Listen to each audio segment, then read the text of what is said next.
आता बातमी आहे नाना पटोले यांच्या वक्तव्याची। मी काँग्रेस पक्षाचा प्रमुख या नात्याने राज्यात महाविकास सत्ता, खरं तर महाविकास आघाडीची सत्ता आली पाहिजे। जनभावना, पक्षांच्या नेत्यांच्या भावना ज्या असतील, प्रत्येकाच्या भावना वेगवेगळ्या असतील, पण माझा प्रयत्न असा आहे की राज्यात महाविकास आघाडीचं सरकार आलं पाहिजे।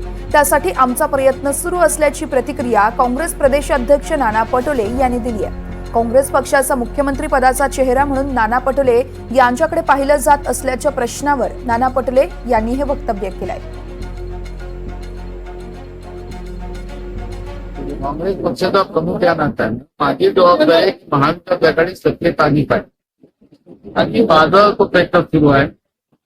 जनभावना, पक्षाच्या नेत्यांच्या भावना वेगळ्या असतील, प्रत्येकाने भावना ठेवल्या, त्याला काही विरोध करायचं काही कारण नाही। पण माझा प्रयत्न आहे राज्यामध्ये मेजॉरिटीमध्ये महाविकास आघाडी सरकार आली पाहिजे, त्यासाठी आमचा प्रयत्न सुरू आहे।